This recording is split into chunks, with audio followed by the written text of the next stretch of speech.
Para que tú estés en el registro de deudores alimentarios tendría que ser por medio de sentencia. Tengo sentencias de adeudos desde 20,000 pesos hasta 300,000, 200,000. No importa la cantidad, No importa vas al registro. Así es, vas al registro. No es solamente por exhibir, sino porque es también como derecho de una persona, ¿no? Por ejemplo, estás saliendo con alguien y tienes una duda, sabes que tiene una pareja previa con la que tuvo un hijo o hija, pues lo buscas, ¿no? Deudor se va al registro nacional, no importa si eres hombre, no importa si eres mujer. Así es, si eres mayor de edad y pues recién estás conectando con tu papá o mamá nuevamente, tienes derecho a pedirle también pensión retroactiva. Yo ya siendo adulto, sería lo más justo. No, los tigres rayados que nos están viendo, si debes una lana en pensión alimenticia, no vas a poder entrar a los juegos.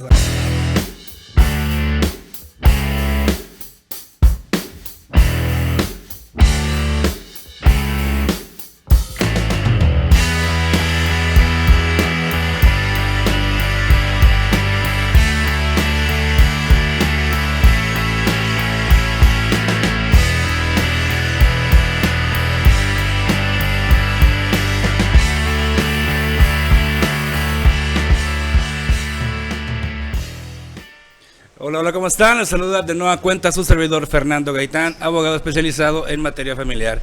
Esta noche tenemos un tema muy interesante, tenemos una invitada muy especial. Les pedimos por favor que compartan esta transmisión, nunca sabemos a quién le puede ser de utilidad y esto nos ayuda y nos motiva a seguir creando este tipo de contenido para todos ustedes. Se trata de la diputada local, presidente de la Comisión para la Igualdad de Género, psicóloga y activista y defensora de los derechos humanos, y esta noche estaremos hablando sobre la ley Sabina, también la ley Valeria, así como de sus diversas iniciativas de reforma. Esta noche se encuentra con nosotros la diputada Greta Barra. Licenciada, ¿cómo estás? Bien, gracias, un gusto. Muchas gracias por la invitación y por tenerme aquí. Te agradecemos mucho que estés con nosotros. ¿Te puedo hablar de tú? Sí, por favor. Digo, no quiero faltar el respeto. Es un gran placer que esté con nosotros. Los temas que tenemos ahorita son los que vamos a hablar, son temas muy interesantes. En su momento los llegué a platicar en mis redes sociales, sobre todo el de la ley Sabina, porque el 80% de nuestra audiencia son mujeres con problemas más o menos de esta índole. Entonces, ¿le parece si entramos un poquito en materia, licenciada? Sí, me Muy parece. Bien. Me gustaría primeramente, a mí y a todo nuestro auditorio, saber primeramente quién es Greta Barra y qué es lo que hace.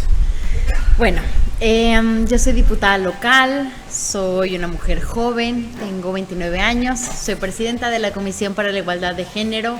Justamente los temas a los que siempre me he dedicado son temas de género, de feminismo, de derechos humanos, también un poco de educación sexual integral. Soy psicóloga de profesión, no soy abogada a pesar de ser diputada, que es algo poco común. Usualmente son politólogos o abogados. Pero la verdad es que yo siento que ser psicóloga me ayuda a tener una perspectiva diferente, digamos, de lo que funciona y también de cómo hay algunas leyes que son ilegibles. Sí, de hecho, lo que practicamos en unos Claro, momentos. justo, o que no son entendibles para las personas, ¿no? Y si una ley pues no es entendible para la gente, entonces ¿para qué existe? Entonces, pues esas son algunas de las cosas de mí. Sobre todo estoy muy convencida que los temas de género y de igualdad nos benefician a todas y a todos, y lo digo mucho porque un país más justo pues es un tema de todas y de todos, ¿no? Y también pues he reflexionado mucho sobre cómo los temas de género y el machismo afectan a los hombres, ¿no? Entonces también creo que es muy interesante justamente que podamos pensar pues cómo el feminismo nos ayuda a todos. Sí, el machismo afecta a todos. Efectivamente. A todos. Psicóloga de profesión entonces. Sí. ¿Cómo inicias tu carrera política si eres psicóloga?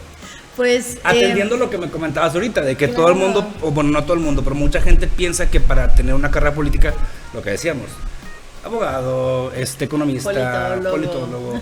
¿Cómo se inicia tu carrera política? Yo anhelaba ser psicóloga, jugaba que mis peluches me contaban sus problemas.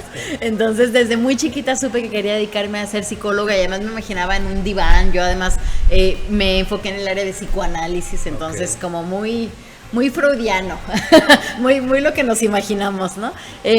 Pero freudiano. muy de Freud, o sea, como muy así con la pipa y el diván. O sea, el clásico claro, sí. psicólogo. Yo eso era lo que anhelaba, ¿no? Pero justo cuando yo empecé como a dar mis prácticas y yo a empezar mis prácticas en un área que se llama Extensión de Equidad y Género, que es un área de la Facultad de Psicología de la Autónoma de Nuevo León, que de hecho muchas personas no conocen, pero ese es un área que se dedica a atender, es abierto al público y se dedica a atender a personas que tienen alguna necesidad de terapia a un costo muy bajo, ¿no? Okay. Entonces es para todo público, y ahí empecé justamente a ver pues cómo habían temas de violencia. Ahí yo me enfocaba específicamente en violencia, ahí estaba haciendo mis prácticas, y la verdad es que me llamaba la atención que aunque me encantaba dar terapia, terminaba la sesión y yo decía, chin, o sea, yo sentía que pues de uno en uno iba resolviendo, pero no como yo quería, ¿no? Okay. No como yo pensaba. Después me gradué en 2019 y yo dije así como, pues trabajo de donde sea, y me buscaron para ser asistente en el Instituto Estatal de las Mujeres. Okay. Pero, insisto, yo dije sí, porque pues trabajo de lo que sea, una es recién egresada y quiere trabajar. Sí, toda la emoción. Sí, justo, ¿no? Y además pues nunca había trabajado, entonces dije, qué padre, ¿cómo será? Y ahí entré al servicio público, y entonces me enamoré del servicio público y dije, claro, o sea, todo como la impotencia que yo sentía, y todo lo que yo sentía, así como díjole, ojalá pudiera cambiar el entorno, no solamente la vida de estas personas, de una persona por individual. Así es, pues eso es lo que te da la política, ¿no? Claro. Entonces después me di cuenta que en realidad la psicología está muy relacionada con la política, porque la política es lo público y lo público es de todas y de todos, y que además me ha servido muchísimo mi carrera para conectar con la gente, para poder transmitirles pues a todo lo que tenemos derecho a las personas, ¿no? Y también yo siento que yo tenía mucho un estigma de que como nadie en mi familia se dedica a la política, yo decía, pues a mí nunca me van a dar una oportunidad. Ni psicólogos tampoco. No. O sea, entonces, no tienes familiares que son psicólogos ni tampoco que son políticos. No, o sea, bueno, mi mamá estudió psicología después. No lo sé, la verdad es que no sé de dónde se me ocurrió, pero yo desde niña justo, o sea, como que me gustaba mucho el contacto con la gente, ¿no? Y eso es lo que más me gusta en realidad de ser diputada. Lo que más me gusta es el contacto con la gente, es el estar platicando, es el estar escuchando, el estar aprendiendo como cosas nuevas que no me imagino. Yo siempre digo que las personas son como un libro. Sí. Y a mí me gusta mucho leer, y entonces no sé, o sea, como que aprendes mucho, porque las personas tienen vidas pues tan que no te imaginas, o sea, así como tan sorprendentes a veces, e incluso las que podríamos pensar, pero mi vida es muy cotidiana, pues no, siempre tiene algo de interesante, ¿no? De sorprendente. Entonces eso justamente es lo que para mí me da la psicología y ahora la política, la posibilidad de ayudar en resolver problemas públicos, problemas más grandes y que afectan a muchas personas. Y no nada más a una, o sea, la agarras en masa. ¿Qué obstáculos has tenido? Pues yo creo que ser mujer joven, yo creo que afortunadamente me tocó una época de hacer política en la que las mujeres pues ya no estamos tan relegadas, pues hoy en día tenemos a la primera mujer presidenta, ¿no? Está de moda ser mujer. Está de moda ser mujer. Pero justamente creo que el ser mujer joven, sobre todo, o sea, como que una mujer en la política está bien, ya se veía algunas, pero el término de juventud es lo que siento que a veces pues te ven y como que piensan que tú, claro, inexperiencia o que no vas a saber. Y yo creo que sí, inexperiencia, y también sí que no vas a saber a veces, pero que eso no saber pues te aporta frescura, ¿no? Y te aporta otra visión, y sobre todo que en el país tenemos muchas personas jóvenes y también merecemos que nuestra visión sea representada. Yo soy Acción Afirmativa Joven, es decir, todos los partidos tienen que postular personas de cierta población, yo represento a las juventudes además.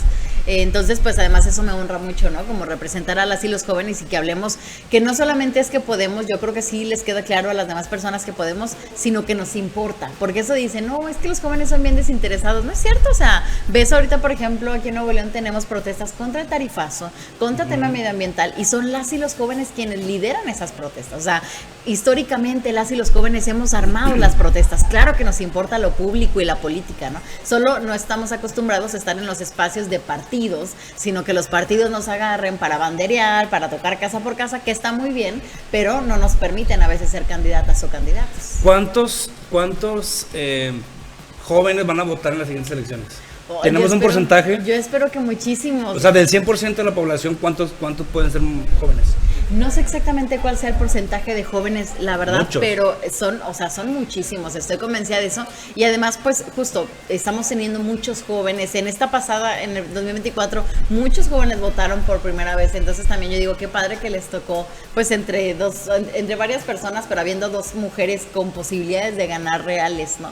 Yo la verdad es que creo que está muy, muy interesante eso. Y en Nuevo León además votan mucho las y los jóvenes, y en Nuevo León nos manifestamos mucho las y los jóvenes, y no solo hablo de nos manifestamos en las protestas, sino en muchos espacios. Pues aquí tenemos universidades muy famosas, por eso el TEC de Monterrey, la UANL, la UDEM, la UR, tenemos universidades increíbles porque las y los jóvenes se movilizan, ¿no? Y posicionan los temas. Entonces, ser mujer y ser joven fue tu principal obstáculo? Sí, yo creo que sí. ¿Qué sí. trabas viste? Pues, ¿Llegaste a sentir como que inexperta o a un sí, lado? como que no te toman en Digo, serio. sin decir nombres, pero sí llegaste a... Claro, como que no te toman en serio, siento. La verdad es que afortunadamente en mi partido, yo siempre también digo eso, me siento muy afortunada porque no he vivido nada de eso, realmente no lo he vivido, pero sí en otros espacios, o sea, porque yo también antes decía, claro, uno hace política cuando está en los partidos, ¿no? Pero ya cuando estás en eso te das cuenta que no, que hay muchas formas de hacer política, que esto que hacemos tú y yo, por ejemplo, es hacer política, que lo que tú haces es hacer política. Hablar de problemas públicos es hacer política, ¿no? Entonces, yo creo que a las juventudes pues no nos toman en serio, a veces no nos dan esos espacios, esos lugares, pero pues nos toca no pedir permiso por ellos, sino tomarlos y sobre todo saber que tenemos derecho, pero que también es una enorme responsabilidad, y eso yo lo digo mucho, que no basta con que lleguemos jóvenes, yo también lo digo como el tema de mujeres, la paridad no basta solamente que lleguemos mujeres, sino tenemos que ser mujeres que tengamos perspectiva de género, tienen que ser juventudes que vean por el tema de las juventudes, o sea, no nada más, pues sí, yo soy joven, pero no represento a las y los jóvenes solo por ser joven, sino me tengo que interesar o tengo que tratar temas que le importan a las y los jóvenes. Ese obstáculo ya no existe ahorita. ¿Cómo lo superaste? No. Pues yo creo que justamente siempre decimos en política, trabajo mata grilla. Okay. Yo creo que trabajando, que tratando de estar ahí, que tratando de conectar con las personas, que tratando de escuchar a las personas, para mí eso es justamente lo que me motiva, y cuando a veces pienso en que no quiero perderme en todo esto de la política partidista, de la política, digamos, más en forma, pues pienso que es escuchar y estar cerquita de la gente lo que me podría mantener pues en un buen camino. Muy interesante, muy interesante. Greta, tenemos unos temas muy interesantes que ya en su momento, bueno, previo a esta noche estuvimos platicando. Uno de ellos es la ley Sabina. La ley Sabina, vaya, le entraremos en detalle unos minutos más. La ley Valeria, recientemente aprobada también. Y algunas iniciativas de ley que ahí hiciste. Compartan la transmisión porque esto es muy interesante. Mucha gente nos ha preguntado sobre esto, sobre todo la ley Sabina, que en Nuevo León no está. Así es. En México sí está. Entonces, ¿en dónde sí está? Está en varios estados ya, pero lo más importante es que a nivel federal está. Okay. Es decir, ya hay un registro nacional de deudores alimentarios. Lo que falta, pues es justamente, digo, sin entrar mucho en detalle ahorita, lo que falta es que todos los estados lo tengan. Sí, porque, bueno, de hecho se me hace increíble, pero es la verdad, mucha gente no conoce la ley Sabina. Claro. Mucha gente no sabe qué es la ley Sabina. Yo hice una encuesta en mi página y más del 50% no sabían qué era la ley Sabina. Entonces, qué mejor que nos explique la diputada qué es la ley Sabina, o primeramente, sí, qué es la ley Sabina, y ahorita hablamos de cómo se dio origen, si es que nos puedes comentar, pero sí. ¿Qué es la ley Sabina? Pues mira, la ley Sabina es una serie de reformas, que son varias reformas, pero a grandes rasgos, lo principal que plantea es el registro de deudores alimentarios, justamente, que ese registro estatal de deudores alimentarios va a alimentar el registro nacional, porque a veces hubo una confusión como de, pero ya tenemos el registro nacional, o sea, ¿para qué queremos? No, es porque necesitamos uno estatal que alimente el nacional primero, okay. ¿No? Entonces, digamos, esa es como la gran reforma, la más vistosa que hace, pero en realidad propone otras cosas también muy importantes, como que, por ejemplo, la prohibición de ocupar cargos públicos cuando tengas una deuda alimentaria, posibilidad de encarcelamiento por incumplimiento reiterado, retención de salarios, bienes o cuentas bancarias para cubrir las deudas, cancelación o no expedición de pasaportes y licencias de conducir. Y justamente hoy veía a alguien compartir en mis redes sociales que en Perú no te dejan, no era Perú, discúlpame, no recuerdo qué país era, no te dejan entrar a los estadios si eres deudor alimentario. Imagínate aquí en Monterrey, que te cancelaran la entrada al BBVA, claro, o al del Uni, siendo una de las aficiones, digo, tanto Tigres como Rayados, siendo, digo, no es por nada, las aficiones más fuertes o más grandes del país. No, pero es que ahí quiebran. O sea, también quiebra los Rayados, entonces. No, pues justo, es muy interesante, ¿no? O sea, como todo lo que lo que esta ley contempla, que eso es por decirte algunos puntos, ¿no? Pero en realidad son reformas muy, muy complejas y muy específicas, sobre todo. También, por ejemplo, que cuando alguien vaya a contraer matrimonio, se les indique que hay una deuda alimentaria que cubrir. ¿A la esposa? Claro, así es, a la futura esposa, o sea, y por supuesto también a quien la debe, ¿no? Y no podrá casarse. Y con el monto, sí se puede casar, porque no podemos prohibir ese derecho, pero sí se le informa que hay una deuda alimentaria que cubrir y de cuánto es esa deuda alimentaria. Y ya como que así es, tú sabes. Ya decides, claro, sí, ya decides que si es una persona con la que después tú quieres formar una familia, pues quizá le piensas, ¿no? Y dices, híjole, pues si se la hace alguien más, me lo podría hacer a mí. Pero la verdad es que está muy interesante, porque sobre todo el registro de deudores alimentarios es algo a lo que como que causa escozor y también como miedo, ¿no? Pero aquí me parecería importante aclarar justamente que para que tú estés en el registro de deudores alimentarios tendría que ser por medio de sentencia. Sí, tiene que haber un juicio previo. Tendría que haber un juicio. Es decir, no solamente porque en una quincena te atrasaste, un mes te atrasaste, entras al registro. No es así.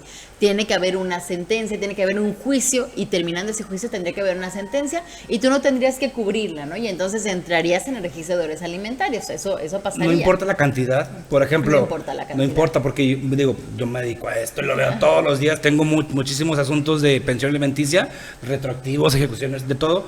Entonces, tengo sentencias de adeudos desde 20,000 pesos hasta 300,000, 200,000. No importa la cantidad, vas al registro. Así es, vas al registro. Y esto me parece importante por dos motivos. Uno, pues por todo lo que implica que estés en un registro, es decir, que además tendrían que ser registros públicos. Eso también es muy importante decirlo, y no es solamente por exhibir, sino porque es también como derecho de una persona, ¿no? Por ejemplo, estás saliendo con alguien y tienes una duda, sabes que tiene una pareja previa con la que tuvo un hijo o hija, pues lo buscas, ¿no? Y eso también, pues como mujer te protege o como hombre te protege, porque es importante también decirlo que aunque la mayoría de estos casos son hombres que deben, el registro estatal de deudores alimentarios sería parejo, o sea, cualquier persona también hay mujeres deudoras. Cualquier persona deudora alimentaria entraría en ese registro. Y sería el parejo. O sea, sería parejo, así es. Y también lo otro es, y esto también me parece bien importante decirlo, es de carácter temporal. Es decir, si tú cubres el adeudo que tienes, te bajan de registro. Es como el buró de crédito de los bancos. Así es, efectivamente, como el buró de crédito justo. O sea, tú cubres lo que debes y te bajan de registro. O sea, entonces... Obviamente con su debido proceso. Claro, con su debido proceso. No, por supuesto, tienes que hacer un proceso, pero bueno, también se tuvo que haber hecho un proceso para que estuvieras allá en primer lugar, ¿no? Y pues te tuvieron que haber notificado y pasado varias cosas. Entonces, es de carácter temporal, es decir, si estás en ese registro, no siempre vas a tener que estar en ese registro y tampoco va a existir un historial de que estuviste en ese registro, más que pues no que sea un pantallazo, ¿no? O sea, solamente... No hay un antecedente como el de los penales, de que sabes que pues... estuviste preso por tal. Justo. Acá no. No, pero sí cuando es reiterado, y por eso decíamos que sí se habla de una posibilidad de encarcelamiento por incumplimiento reiterado. Es decir, o sea, justo constantemente no cumples con esos alimentos, pues sí podría llegar, digamos, a eso, ¿no? Que sería lo más lamentable y lo que nadie quisiera. Pero también es cierto que la parte pública de esto, pues es relevante, ¿no? O sea, yo sí creo que cada vez hay más personas que les da un poco de pena la idea de estar en un registro de deudores alimentarios, lo cual me da mucho gusto, porque además, y esto lo decía en una mesa de trabajo que hace poco tuvimos en el Congreso del Estado, porque hay varias iniciativas actualmente sobre el registro de deudores y estamos tratando de sacarla, pero tenemos que analizar todos los expedientes, que son varios, y platicábamos y les decía, bueno, es que no solamente es un tema que afecta a las mujeres, que claro que sí, pero ellas no son las principales afectadas, sino ahí hay un niño o niña que no está pudiendo ejercer su derecho a comer, a tener ropa, natural, a tener pañales. O sea, el derecho que se está permeando ahí es el de las y los niños, ¿no? Y eso es bien importante decirlo. A una mamá, o no solamente le afecta a una mamá que su hijo no tenga con qué comer, es al niño que no come. Y cuando dice, no, pues es que un mes, 2 meses, pues las y los niños comen todos los días. Ellos no saben de no hay. Así es. No saben de no tengo trabajo, de no completo. Justo. Ellos no saben. Entonces se les quitaría INE, así no es. Podrían votar. Pasaporte, no podrían viajar. No sé, salir del país tampoco. Así es. Por visas también se va a prohibir. Las visas no, bueno, pero te piden el pasaporte no para la visa, así es. ¿Qué más? Justamente. ¿Licencia de conducir? Ocupar cargos públicos mientras existan deudas pendientes, la retención de salarios, bienes o cuentas bancarias Y lo que te comentaba del encarcelamiento por incumplimiento reiterado. Eso también podría ser. ¿Qué le falta a Nuevo León para que se dé aquí el registro estatal? Pues yo creo que es mucho un tema de voluntades políticas, de entender que este no es un tema político, sino es una realidad que desafortunadamente viven muchísimas familias, que además aquí en nuestro país de 8 familias, 4, no, perdón, de 10 familias, 4 no hay papá. Pero no hay, o sea, entonces eso implica seguramente que no hay en una deuda, una pensión, perdón, alimentaria, ¿no? Entonces estamos hablando de, pues casi la mitad de todas las familias no hay una pensión alimentaria en nuestro país. Y eso me parece súper grave porque lo mismo, son las y los niños quienes son los afectados. Entonces, ¿qué es lo que falta? Que tengamos, yo propuse una segunda mesa de trabajo porque esa que tuvimos en el Congreso del Estado era una mesa como muy técnica, y con muchas personas profesionales en el tema, pero yo siento que hace falta escuchar las voces de las personas afectadas y también de las mamás. O sea, que nos cuenten de viva voz qué es lo que ellas viven, ¿no? Porque luego había como este miedo de que decían, es que con el registro todos vamos a estar ahí. Pues primero, si no eres deudor alimentario no tendrías por qué estar ahí. Y la verdad es que es un proceso tardado, o sea, pues eres abogado, tú lo sabes, y cualquier persona que ha pasado por un juicio lo sabe. Un juicio es un proceso tardado. O sea, no es que en 2 días, así es, no es en un trámite y en 2 días ya saliste ahí, ¿no? O sea, sino es todo un proceso. Entonces yo creo que falta una mesa de trabajo que nos ayude a terminar de entender qué debe contener específicamente, porque también es cierto que una plataforma nueva tiene un costo, que esta plataforma estaría, al parecer, la alimentaría el Poder Judicial directamente. Y pues ya después de ahí tendría que pasar por las comisiones. No sería el DIF quien lo va... No, así es, sería el Poder Judicial. Se me hace excelente idea que sea el Poder Judicial. Justo, sería el Poder Judicial. Y después de eso se tiene que pasar por las comisiones, que tengo que hay varios expedientes, tendríamos que unificar a un solo expediente, digamos, para decir como así es como va a salir, ¿no? Y después de eso ya pasa a pleno y lo votamos. Yo creo que los procesos legislativos, la verdad es que son procesos un poco más largos de lo que nos gustaría, pero yo espero que en esta legislatura pueda pasar. En la mesa de trabajo hubo un compromiso de compañeras diputadas que decían que ojalá en este periodo, incluso que el periodo acaba el 30 de abril aproximadamente, pero bueno, a veces se extiende más, es posible que en esta ocasión se extienda más, y justamente pues que pueda ser aprobado en esta temporalidad o al menos este año. Entonces, deudor se va al Registro Nacional, no importa si eres hombre, no importa si eres mujer. Así es. Una pregunta. En el Código Civil del Estado de Nuevo León te indica que a falta del papá o de la mamá, la pensión alimenticia o la obligación recae en los abuelos. ¿También irían al registro? Si yo demando al abuelo porque no está el papá, también se va al abuelo, o sea, porque sería un deudor también. Claro, sí. Aunque no sea mi hijo, es mi nieto, pero pues la ley te dice. Así es. Deudor, perdón, si papá no está, es el abuelo. Sí, justo, o sea, también se va el alimentario, o sea, es muy importante, pues, para que les digan todas y todos a sus hijos e hijas que paguen la pensión, para que no les pase esto. Bueno, quiero aprovechar, ¿qué le dirías? Porque hay mucha gente, no sabes cuándo, la gran, sobre todo mujeres, la gran cantidad de mujeres que no demandan la pensión alimenticia porque dicen, no, para 300 pesos que me va a dar, o no, se tarda mucho, no, o sea, no lo hacen porque pues no sé, desidia, piensan que van a recibir poco y a veces no es así, a veces sí se han dado buenos resultados. ¿Qué le dirías a alguien que no quiere exigir eso, el derecho ya ni siquiera de ellas, es de los hijos? ¿Qué le dirías? Justo, yo creo que lo primero que les diría es eso, que pensemos que ese es un derecho no solamente que tienen las mamás, sino que tienen las y los hijos sobre todo, o sea, de saber que estuvieron cubiertos, es su derecho, y yo creo que todas y todos tenemos la enorme responsabilidad de luchar por los derechos, y más de luchar por los derechos de tu hijo o de tu hija, ¿no? Yo creo que eso es lo primero, y lo otro es que yo creo que está justo muy normalizado, o sea, yo conozco tantas historias, y por ese número que te decía, tantas historias de familias donde no hay papá, donde el papá se fue, se desapareció y a veces regresa, y por eso por ahí tengo presente una iniciativa que ahorita te platico también de pensión retroactiva justamente para esos casos. Compartan. Pero sí, o sea, justamente yo creo que es entender eso, que no es un derecho solamente de las madres, y lo digo solamente porque claro que también es un derecho de las madres o de los padres, porque al final pues es una familia, ¿no? Y debería ser de más de una persona, pero es un derecho sobre todo de las y los niños. Yo siento que a veces, bueno, sí, es sobre los niños, pero a ver, es un dinero que tú debiste de dar y yo como mamá, yo lo puse. Claro. O sea, en cierto modo me lo debes a mí. Claro. Porque yo lo puse, sí, es para él y todo, pero lo que tú no pusiste yo lo puse. Claro. Entonces, o sea, prácticamente puede decirse que me lo debes también a mí. Y en el mejor de los casos lo puso, porque también hay familias que viven tantas carencias que quizá esa falta de pensión significó que ese niño o niña pues sí comió, pero no recibió su regalo de Navidad. Y así los niños también tienen derecho a ser felices y también tienen derecho a jugar.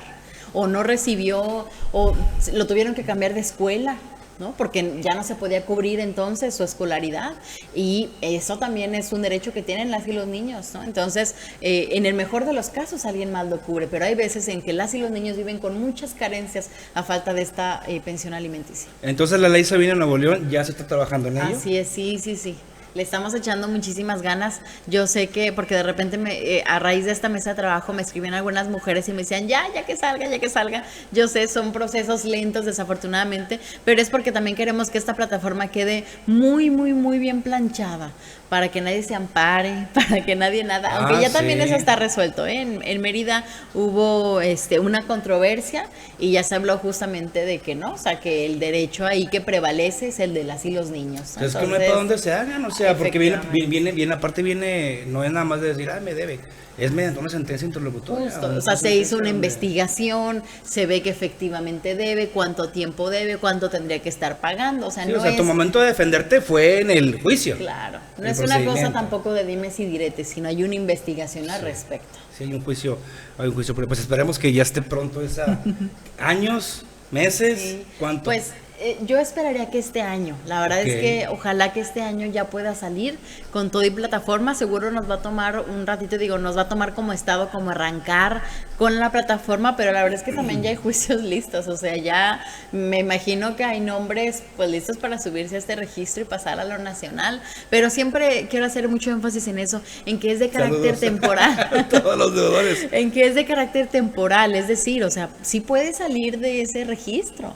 Solamente tendrías que pagar, que cubrir la pues deuda. Igual que en buró de crédito, que Claro. te la perdonan después de creo que 10 años ya pasa, pero ahí por tiempo, aquí pagas y se acaba. Aquí pagas y se acaba. Sí toma un proceso, digamos, técnico, ¿no? En el que bajan tu nombre y todo eso, pero creo que es aproximadamente como unos 30, 60 días. También eso es justamente lo que estamos analizando. ¿Cuánto tiempo sería para que te inscriban? O sea, ¿cuánto tiempo tomaría o le daríamos, digamos, al Poder Judicial para inscribir? ¿Y cuánto tiempo le daríamos para bajar a una persona de ahí? ¿Y si pagan con cárcel? ¿Está estimado, está considerada ese escenario? Por ejemplo, se demanda un juicio de alimentos, se dicta una sentencia, el demandado no cumple esa sentencia durante 5 o 6 años.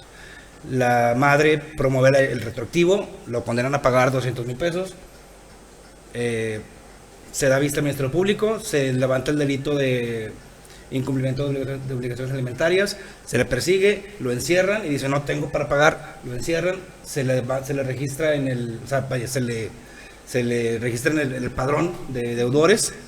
Ahí, como ya está pagando con cárcel, ¿se le borra de allá o...?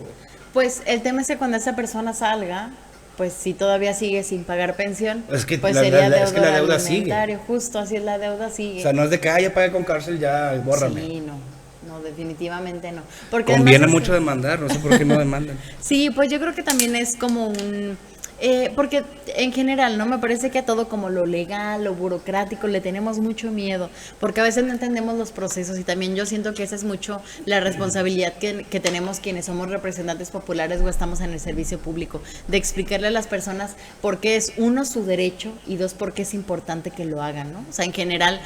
con esto también, pero pues de presentar una denuncia ante cualquier delito, yo sé que también hay como una falta de confianza, que a veces hay mucha revictimización, o que los procesos son burocráticos, tardados, se tienen horas, o sea, sé todo eso, ¿no? Y pues ahora también estamos haciendo un esfuerzo importante con la reforma Poder Judicial para que esto mejore ligeramente, aunque sea, pero...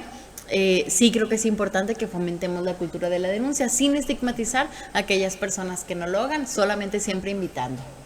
Entonces, bueno, a la ley Sabina, que ya está en México y en varios sí, estados. En varios estados. ¿Qué le agregarías o qué le quitarías? Pues la verdad es que a mí me gustó mucho eso de los estadios. Lo de de espacios, le llamaban como centros deportivos, espacios deportivos, ¿no? Espectáculos deportivos. A mí la verdad es que eso me parecería genial porque justo, o sea, creo que No vas a poder entrar a ver el juego, o sea, Claro. el deudor no va a poder entrar al estadio. Así es. Sí, esa la verdad es que apenas la vi el día de ayer en otro país, ni siquiera en México. Entonces, estamos a Pero tiempo de, sí. de meterle como quiera Sí, eso, ¿no? sí, pero la verdad es que es algo que me gustaría proponer, porque justamente no podemos tener un niño, una niña sufriendo y un papá o mamá pasándosela increíble.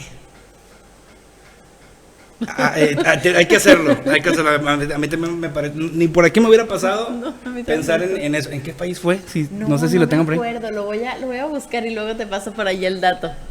Bueno, muy bien. Respecto tomando la misma línea, respecto al derecho a alimentos para los niños, ¿qué iniciativas has promovido?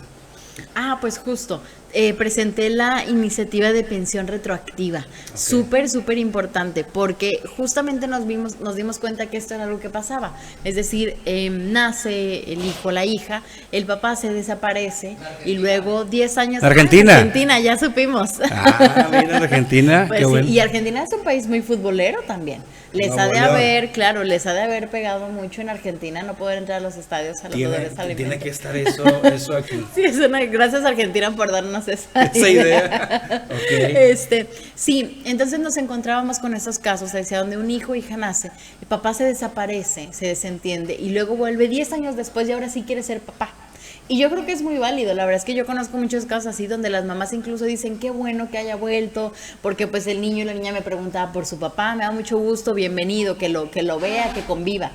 Pero y todo lo que pasó, Todo lo que se gastó. y todo lo que se gastó y todo lo que ese niño pues no disfrutó o careció o padeció, ¿no? Entonces sí creo que es importante que si tú quieres reanudar tu derecho, más que derecho en realidad es una obligación de la paternidad o de la maternidad, pues tendrías que cumplir también con esta obligación igual de importante que es los alimentos. Sí, vas a querer llegar a disfrutar a tu Claro. hijo ya grande, no batallaste, cambiar pañales, no y lo llevaste a la escuela. Claro. Pues hay Así que es. pagar todo lo que... Y esto aplica también cuando son mayores de edad. Esto Ok. también es importante decirlo, o sea, si eres mayor de edad y pues recién estás conectando con tu papá o mamá nuevamente, tienes derecho a pedirle también pensión retroactiva. Yo ya siendo creo que adulto. sería lo más justo así. Papá, es. me debes tanto, tengo Así. 30 años, pero no me importa. o sea, Efectivamente, así es como quieres ahora entablar una relación conmigo, pues Págame me todo debes lo que esto, me- claro. wow. Sí, sí, Esa sí. está Y, buena. y también bien importante que en esa de pensión retroactiva estoy pidiendo que eliminemos, que te decía que me parece impresionante que tuviéramos eso, que la obligación, porque tenemos el artículo 320 bis y decía, la obligación de dar alimento cesará en caso de ingratitud del acreedor hacia el deudor. Es decir, si por ejemplo vuelve este papá, ¿no? Después de 10 años y dice, no, bueno, pues sí voy a dar pensión.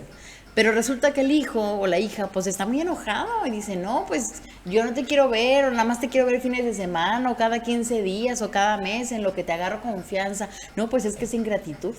Ya cesa la pensión. Pues no, terrible. No. Pero además o sea, los alimentos es un derecho a lo que todas y todos tenemos, o sea, deberíamos tener acceso. Sí, no sí. se trata solamente de si soy agradecida o agradecido y por No, eso es me lo tienes que dar. Es simplemente. una obligación, justo. Es una obligación. Entonces, pues estoy pidiendo también que esta parte del Código Civil lo podamos desaparecer, porque me parece pues muy arcaico. Sí.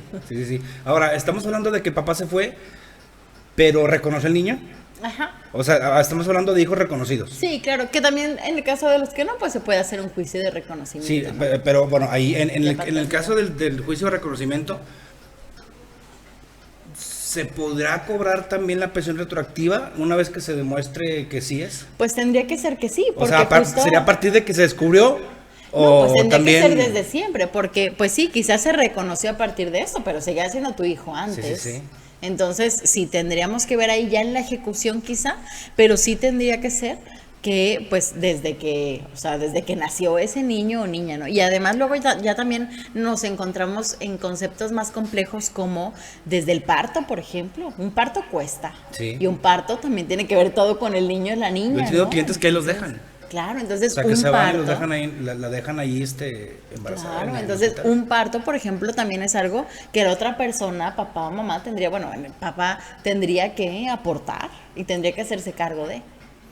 Bien, entonces, hablando del retroactivo, ¿sería con juicio, tengo que demandar forzosamente antes Así es. o puede ser sin demanda? O sea, si el papá se fue, ya se va 10 años y regresa, nunca lo demandé. Ah, claro. Ahí puedo mandar ese retroactivo. Sí, sí. Sin sí, haber sí. juicio. Así es, sí, justo. Sí, sí, Sin sí. haber juicio. Así es, sin haber juicio. Wow, Efectivamente. sí es muy bueno también. Sí, estaría muy interesante. Muy bien. Pues háganos sus comentarios. Aquí están mandando saludos. Giovanna del Ángel, gracias por entrevistarla. Licenciado Fernando. Janet Castillo, muchas gracias por tenerla como invitada y dar más voz a la ley Sabina. Muy bien, pues sí, compartan por favor porque es algo muy interesante. ¿Cuánto tiempo dijimos que va a estar la ley aquí más o menos? Yo espero que este año salga. Este año. Sí, o sea, espero. ¿estamos aquí en marzo?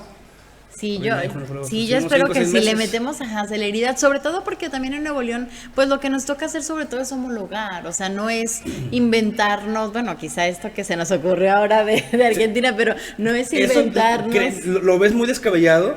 Pues es que Digo, ese es un estado muy deportivo. a eso voy, atendiendo a que, disculpen la palabra, pero le vamos a dar en la madre a BBVA, bueno, a los Rayados, a Tigres, siendo las aficiones Sultanes. más a sultanes, siendo las aficiones más Borregos, fuertes. ¿no? Sí. O sea, habría muchas entidades en contra. Sí, pues sí, pero yo creo que también, porque eso lo hablamos mucho, ¿no? O sea, las y los diputados, pero en general las personas hablan mucho siempre de el interés superior de la niñez, de las y los niños, de las infancias, de cómo es importante protegerles. Pues esa es la forma de protegerles, de que accedan, insisto, a uno de los derechos más básicos. O sea, si él no es feliz, tú tampoco vas a ser feliz. Pues sí, y sobre todo creo que más allá de la felicidad tiene que ver justo con que si un niño o niña está viviendo carencias por falta de alimentos y está pasando por una situación difícil que ningún niño o niña debería pasar por una situación difícil, así es, y tú gastando cuando se supone que no tienes y por eso es que no le estás dando en otro espacio que es un espacio recreativo, pues es donde yo creo que tendríamos que decir justo poner el interés superior de la niñez. Y primero van las y los niños. Un niño o niña de verdad es lo más triste, nunca debería tener ninguna carencia, nunca debería padecer, pues el decir, pues sí, yo veo cómo todos los demás niños tienen Navidad y yo no. Yo veo cómo a mí no me hacen fiestas de cumpleaños porque no alcanza para el pastel. O me hacen una fiesta chiquitita, ¿no? Yo veo cómo a mí no me llevan al McDonald's. O sea, cosas que ni siquiera estamos hablando necesariamente de lujos. Como a mí no me llevan al parque porque mi mamá trabaja todo el día, porque tiene que tener 2 trabajos, porque no le alcanza. O sea, al final, de verdad, y esto además deriva en otras cosas muy tristes, como que un niño o niña que no está recibiendo los alimentos de un progenitor, pues entonces su mamá o papá tendrá que trabajar al doble y, por ejemplo, eso les expone a abuso infantil. Exacto. Porque, pues, ¿dónde se queda un niño o niña? Se queda con familiares, se queda con amigos, se queda en una guardería, con el vecino, con las personas con las que se pueda. Y sabemos que en los casos de abuso... solos. Claro. O sea, porque no hay para dónde te hagas. Así es. O tienes que trabajar para poder traer el sustento. Y si no tienes quien te cuide al niño, hay gente, tengo clientes y demandados, que es lo que hacen. Así lo dejan porque no hay para dónde te hagas. Justo. Y sabemos que los casos de abuso infantil se dan más sobre todo entre personas que conocemos, o sea, del círculo, en la escuela, o sea, de verdad es que es un tema que podría parecer hasta chusco, como decir, sí, contra los deudores, no, es a favor de los niños, exacto, de las y los niños, no es contra nadie, es a favor de las infancias, que es lo más importante. Ojalá que eso de los estadios, eso me voló la cabeza totalmente. Bueno, pues esperemos que en este año salga. La que sí salió, la que sí está ya aprobada, es la Ley Valeria. Desgraciadamente tampoco mucha gente la conoce. Claro. Mucha gente conoce esta ley. A lo mejor se entiende porque pues es nueva. La semana pasada. La semana pasada. Sí, apenas se aprobó. Ok, ¿nos cuentas en qué consiste la ley Valeria? Sí, lo que consiste es en tipificar el acecho. Y esto es muy importante porque nosotras y nosotros en nuestro Código Penal teníamos tipificado el acoso, pero el acoso con una connotación solamente sexual. Okay. Pero nos dimos cuenta que existían casos, que así fue como le pasó justamente a Valeria, que ella empezó a vivir una situación que fue a denunciar, que es que alguien la seguía, estaba constantemente ahí y quizá no tenía al principio ningún acercamiento, ni le hacía ninguna amenaza, nada más la seguía, la acechaba. Y cuando ella quiso ir a denunciar, denunciar esa conducta que era reiterada, pues se encontró con que no teníamos un delito en nuestro Código Penal. Hay una laguna que nada más. Es que no le he hecho nada. Justo, así es. Y eso le decía, no, pues es que no le he hecho nada. Y ella decía, entonces hasta que me hagan algo, o sea, como ¿por qué no puedo denunciar esta conducta previa, digamos, si no tiene que ser hasta que me pasó algo, y algo con connotación sexual además, ¿no? Entonces, eso me parece muy grave y justamente creo que eso es lo padre de esta ley de acecho, que habla de cuando te siguen de una manera reiterada, te buscan de manera reiterada, ¿no? No entonces, es nada más seguir físicamente. Así es, no nada más físicamente, sino también por redes, por ejemplo. Mensajes, justo. WhatsApp. Y también es una ley que aplica tanto para hombres como para mujeres. Pero a mí sí me sorprende y por eso cuando salió en el pleno esta ley yo estaba muy contenta porque es que justo las leyes a veces como que hay una resistencia, siento, a decir de que es que no esto no está en la ley, o sí está en la ley, pero se nos olvida que las leyes las hacemos las personas, o sea, no un día nace una ley, sino la hacemos las personas, entonces las leyes tienen que irse actualizando conforme a las así como se van derogando, también tienen que actualizarse. Así es, por ejemplo, un registro de horas alimentarias, pues no se nos hubiera ocurrido hace 50 años, no teníamos tecnología, pero ahora sí. ¿No? Entonces, justamente las leyes tienen que irse actualizando y tienen que ir sobre todo, pues con base en lo que van viviendo las personas. Entonces, esto es muy importante y esta ley de acecho, eso es literalmente una persona que se dio cuenta que algo que estaba viviendo no estaba en la ley. Y así es como se crean las leyes. Entonces, eso es justamente lo importante. También pues así nació la ley Sabina, justamente de una persona que dijo, ay, esto que me está pasando a mí, esto que yo estoy sufriendo, lo sufren otras personas, sí, pero no está en la ley, así es, no lo contempla en ningún lugar, ¿no? Y sabemos que pues como sociedad nos regimos por las leyes, ¿no? Entonces, esto es lo que me parece como más relevante y también que Valeria es una activista, también Diana, que es de la ley Sabina, son activistas que admiro profundamente, pero también eso abre la puerta que sepan que del activismo pueden hacer leyes, que necesitamos, yo siempre digo, necesitamos a todas las activistas, a las que salen a marchar, a las que rompen, a las que también dan clases, a las que hacen leyes justamente, entonces necesitamos de todas las feministas, ¿no? De todas las activistas, porque eso nos nutre las leyes. Diana Luz, ¿verdad? Es la mamá de, justamente se llama Sabina, su niña. Por eso se le llamó la ley Sabina. Y Valeria Macías, tengo entendido, Valeria Macías es la persona que dio origen a la ley Valeria, que es la ley contra el acecho. Entonces, anteriormente, retomando el tema del seguimiento físico, anteriormente tú podías tener a una persona, digo, porque este caso no creo que sea un caso aislado. Lo que conocemos como stalker, ¿no? Sí, que así le llamamos, como stalker, eso. O sea, una persona pudiera estar afuera de mi casa, así es. Porque es para hombre y mujer. Sí, claro. Afuera de mi casa, y si yo marcar a la policía, es que están afuera. ¿Qué te dice la policía? Es que no está haciendo nada. Sí, hasta que te haga algo. La calle está, es que eso está muy tonto eso. Claro, no, pero además ese es un discurso que justamente nos tocaba escuchar mucho hace todavía algunos años a las mujeres víctimas de violencia, ¿no? Que decían, que denunciaban, por ejemplo, la violencia psicológica, o decían, es que me controla el celular, me controla cómo me he visto, me controla el dinero, y la policía te decía, pues hasta que le haga algo, cuando le dé un golpe y viene.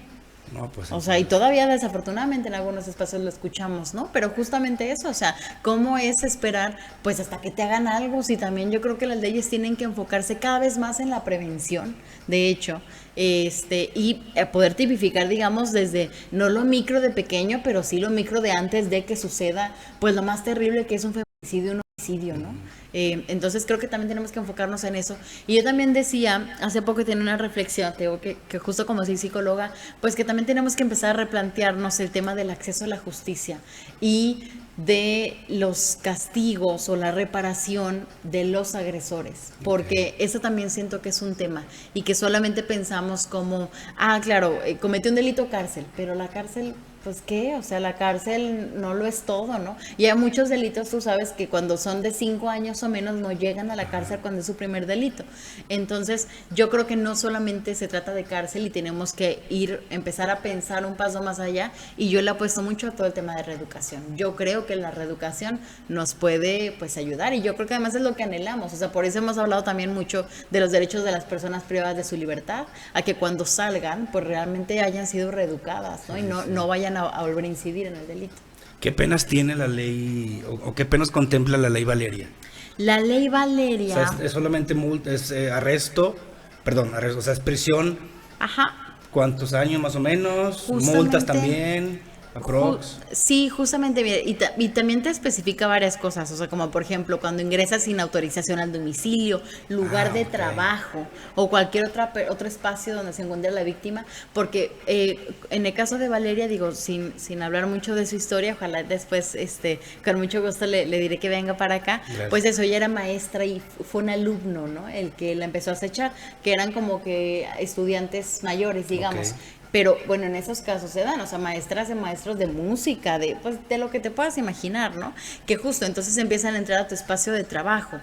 También, por ejemplo, cuando se agrava la pena cuando comete el delito en contra de una mujer embarazada Ok. o que pertenezca a un grupo vulnerable, muy importante, o cuando se valga de su posición jerárquica o de poder para cometer el delito. En el caso, por ejemplo, de que esté al revés, justamente Ok. alguien que es maestro, de alguien que también, híjole, ahí hemos estado escuchando los casos tan desafortunados de abusos infantil de estos maestros de gimnasia, el del Tec Milenio, o sea, la verdad es que yo creo que después del 8M como que salieron esos casos a la luz, ¿no? Explotaron y muy lamentable, por cierto, pero bueno, importante que se hablen de estos temas muy relevantes.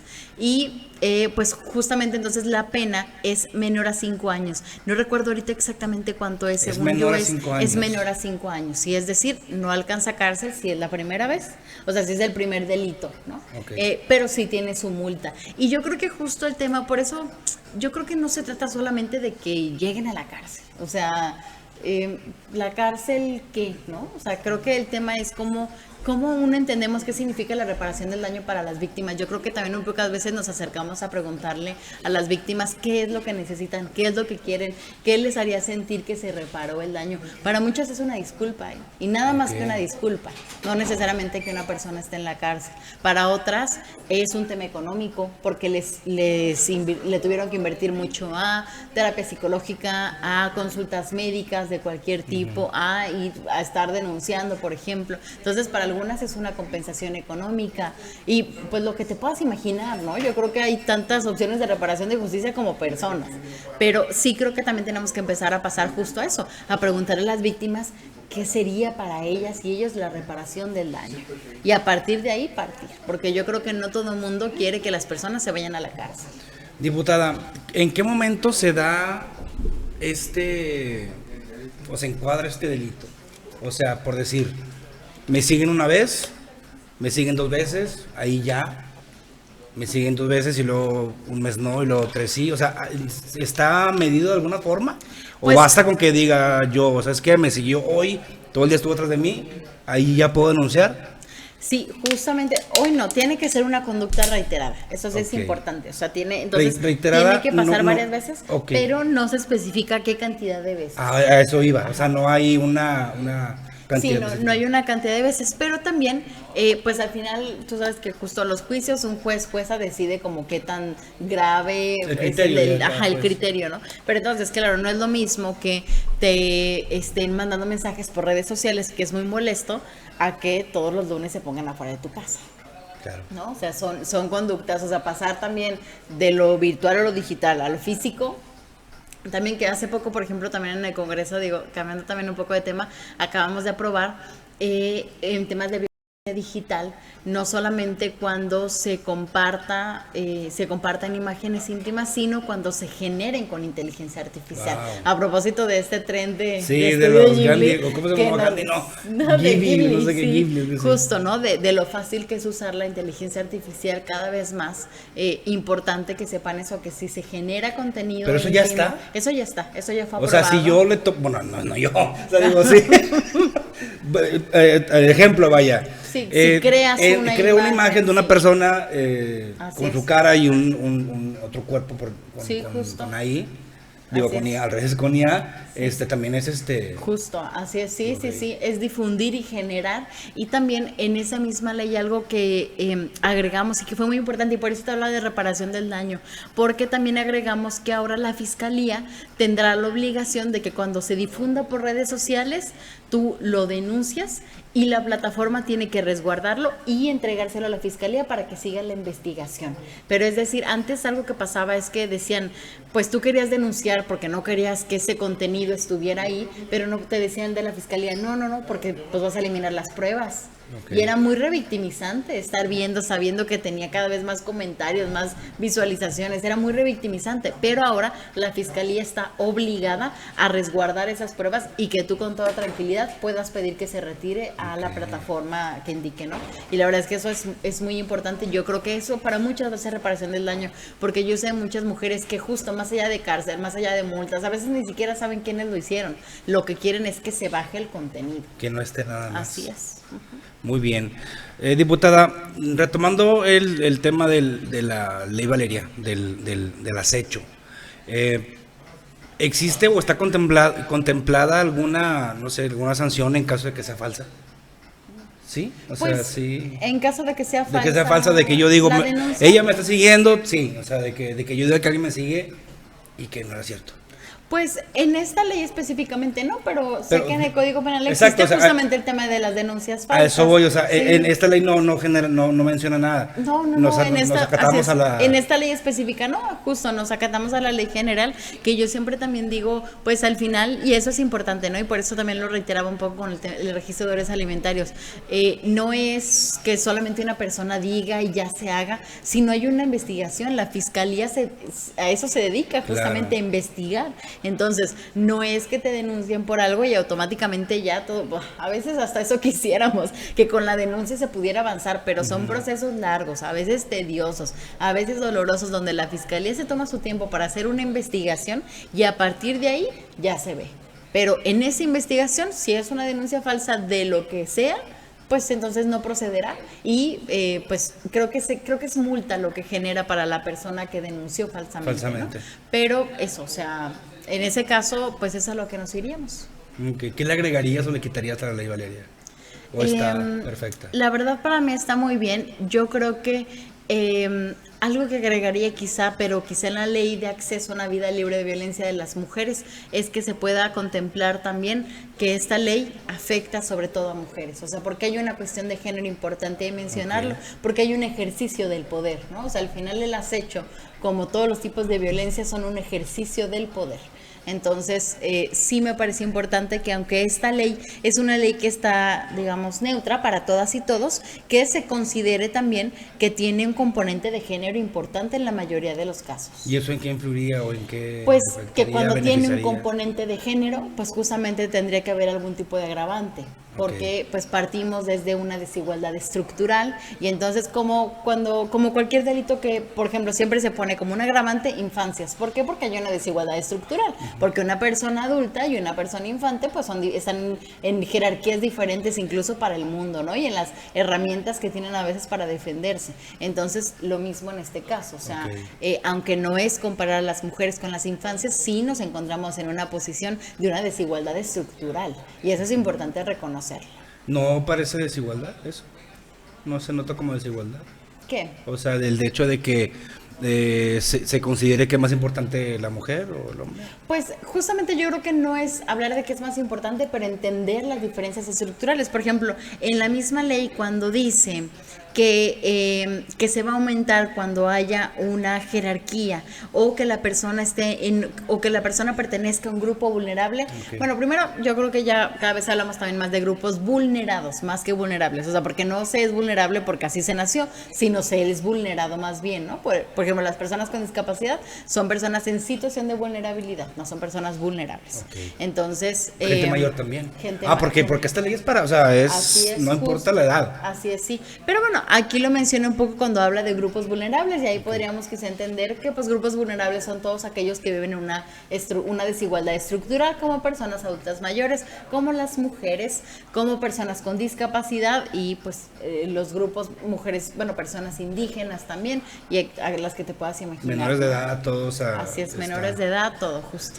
Perfecto. También presentaste unas iniciativas para incrementar delitos, para incrementar las penas en los delitos sexuales.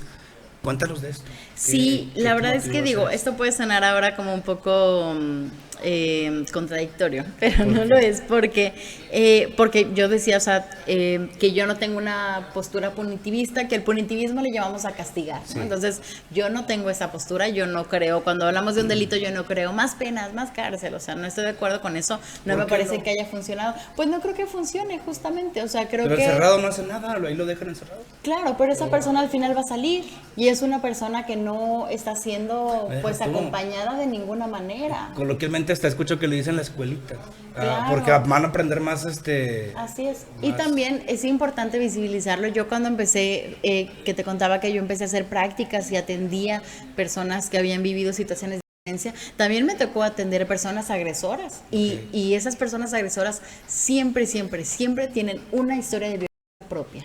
Es decir, una persona que ejerce violencia siempre vivió violencia primero, sí, de cualquier tipo, pero es una cadena. Entonces, justamente, pues una persona agresora también tendría derecho, a mi parecer, de rehabilitarse, ¿no? Y de poder trabajar sus propias violencias, porque es la única forma de no seguir reproduciendo las violencias. Entonces, yo no tengo una postura de más años de cárcel, pero sí me parece que las penas o las sanciones tienen que ser siempre proporcionales al acto que se cometió.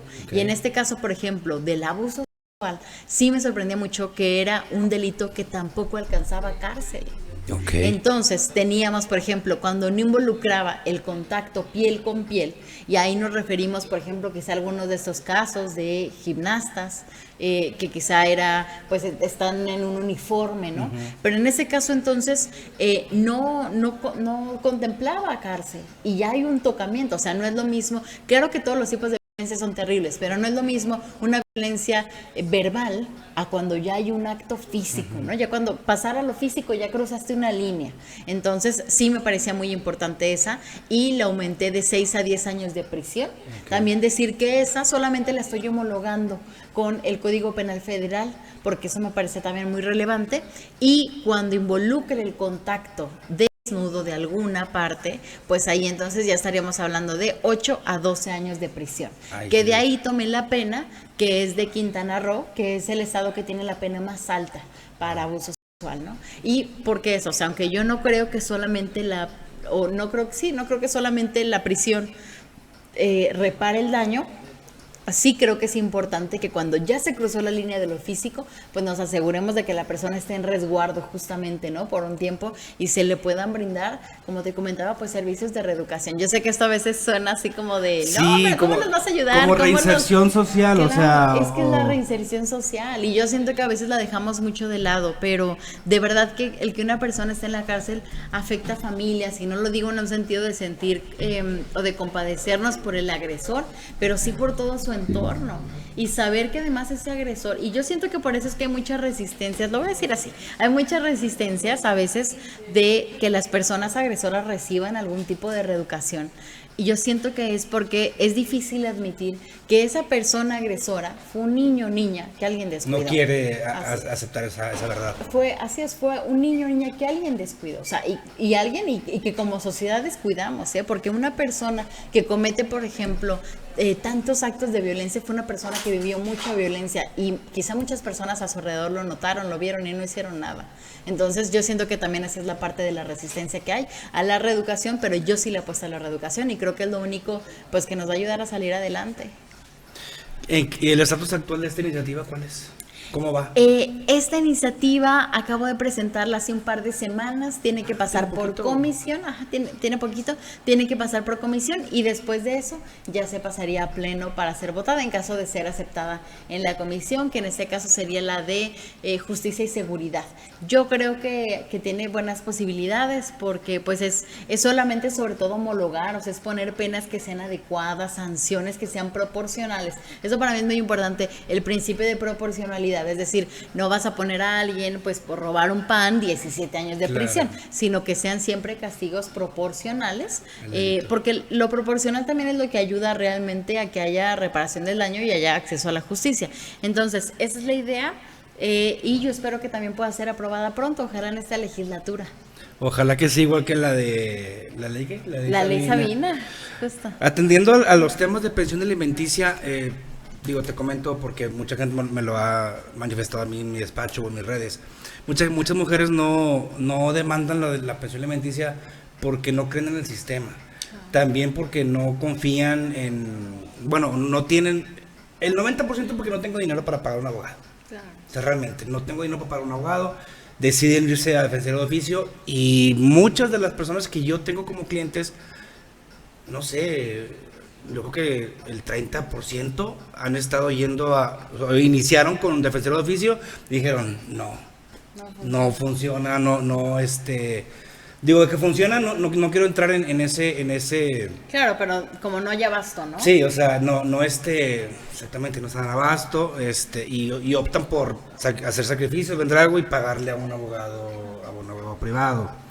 ¿Qué puede hacer Greta Barra ante esta problemática? Yo creo que siempre hablamos de más presupuesto, y sí creo que esa es una vía, pero también creo que hay mucho que se puede eficientar. Y en ese sentido, es decir, por ejemplo, pues quizás separemos juzgados, ¿no? Y digamos como, a ver, pues si tenemos tantas denuncias o tantos juicios, bueno, denuncias más bien por deudores alimentarios, pues entonces ponemos cierta cantidad, ¿no? O sea, como ir midiendo quizá eso de cuánto, o sea, como cuántos abogados necesitarían, eso por un lado. Y por otro también existe en Nuevo León la Procuraduría de la Defensa de los Derechos de las Mujeres, que pertenece a la Secretaría de las Mujeres de Nuevo León del Estado.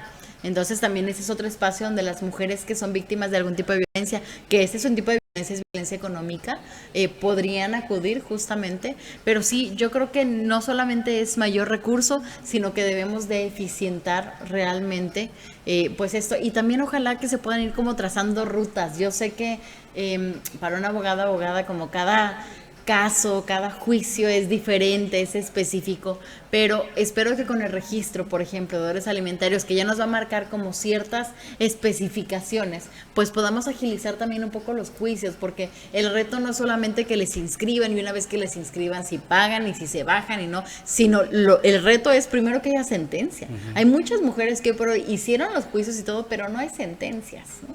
Entonces, eso también es un reto interesante. Hablábamos fuera de cámaras de otra iniciativa que habías, digo, ya para cerrar, porque también no te quiero quitar mucho tiempo, del estupro. Claro. La gente que no sabe, el estupro es un delito, no es violación, es estupro. Pero no me gustaría que nos explicaras. Claro, pues mira, el estupro, muy interesante, porque la verdad es que yo siempre digo que lo que he presentado en iniciativas, reformas, tiene que ver con que me llega un caso, escucho de un caso y digo, a ver, ¿a poco sí dice eso la ley? Y luego me meto y me sorprende y digo, sí. Pues sí, como esa que te decía de pensión retroactiva, de ingratitud. A estos años hay lagunas todavía. Claro, yo leí esa de ingratitud y decía, o sea, ¿cómo han pasado tantos años y nadie la ha visto? O sea, ¿cómo nadie ha dicho, hay que quitarlo de ingratitud para que cese la pensión, ¿no? Pero bueno, en este caso, la de estupro, hace cuenta que lo que nos decía la ley es que era si eras menor de edad, hasta los 14 años, y de los 15 a los 17 ya era estupro. Y entonces cuando yo leí esto dije, ¿pero por qué? O sea, ¿por qué de los 15 a los 17? ¿Por qué no de los 16? ¿O por qué no de los 14 o de los 3? O sea, como quién decidió la edad de 15, ¿no? Porque cuando hablamos de que son menores de edad, pues siempre hablamos de 18. O sea, es lo que conocemos. 17 hacia abajo. Así es, de 17 hacia abajo eres menor de edad, y de 18 para arriba eres mayor de edad, así de sencillo, ¿no? Y claro que no es lo mismo un infante que un adolescente, eso también lo entendemos, o sea, que tienen pues etapas de desarrollo diferentes, pero no hacían ningún sentido que de 15 a 17 fuera diferente. ¿Por qué el 15? Porque el 15, justamente, me parece que es más bien una cosa de tradición. Entonces, lo que estoy proponiendo ahí es que este delito sea equiparable a violación. Es decir, si tienes 15 años, lo mismo que si tienes 14. Porque además, pues yo me imagino, no, es que acababa de cumplirles 15 años, ya no era sin estupro, y lo mismo, por estupro no se iban a la cárcel. Exacto. Y eso también me parecía muy grave, porque al final era una menor de edad. Entonces, antes estupro estaba de prisión de 1 a 15 años, y ahora va a estar de 20 hasta 30 años, como en el caso de una violación cuando es con un menor. Actualmente se maneja se tipifica el estupro como la relación sexual entre un mayor de edad con una menor de edad, o un menor de edad menor de 17 pero mayor de 15. Así es. Por seducción. Justo. Así lo dice el Código Así Civil, lo dice, el Código Civil, el Código Penal. Y yo también, justo cuando yo lo leía también, yo decía, ¿Qué es la seducción y el engaño? O sea, Sí. ¿qué palabra es esa? No, obviamente Sigue siendo menor de no edad. se menciona en ninguna ley, o sea, en ningún lugar te definen qué es la seducción. O sea, qué palabra tan subjetiva Sí, para demasiado. decir que es un delito. O sea, para decir que cuando, y lo hemos mencionado muchas veces, que cuando se es menor de edad no hay consentimiento, porque es un menor de edad. Si no puedes votar, ¿cómo vas a consentir a mantener relaciones sexuales con alguien? No hay consentimiento cuando se es Es menor de no edad. se No importa debería. si tiene 17 años, la ley así lo marca. Para muchas cosas también debería marcarlo para esto. Exactamente. Entonces, pues justamente lo que estoy pidiendo es eso, que se equipare a violación, para que todo el mundo pueda estar muy tranquilo de que si tienes, insisto, 15 o 14, no va a ser diferente la pena, y que tampoco no va a ser por imaginación de alguien, porque de verdad no hay ningún sentido de por qué a los 15 es diferente que a los 14 años. O sea, no hay nada en la etapa de desarrollo, no hay nada de biología, no hay nada que nos diga que a esa edad se piensa o se vive diferente algo. Totalmente de acuerdo con esa iniciativa. Pues muchas gracias por estar con nosotros. Ya nos extendimos, yo creo que más. Me gustaría que no fuera la única vez que estés con nosotros. Si te parece, tenemos una segunda. Sí, una pues segunda ojalá cita. cuando ya se haya aprobado la ley Sabina. Ojalá que sí. cuando se Me va a dar Pero muchísimo por favor gusto agregue lo decirte, de- ya nadie va a los lo de estadios. los estadios. Agrégalo esto para que no, los tigres rayados que nos están viendo, si debes una lana en pensión alimenticia, no vas a poder entrar a los juegos, no, va a estar solo en el estadio. No, hay muchos papás y mamás responsables, Muy yo bien, lo pues sé. muchas gracias, diputada, por estar con nosotros. Un verdadero placer estar aquí. Les pedimos por favor a todos que compartan la transmisión. Nunca sabemos a quién le puede ser de utilidad, y esto nos ayuda y nos motiva a seguir creando este tipo de contenido para todos ustedes. Que pasen ustedes muy buenas noches.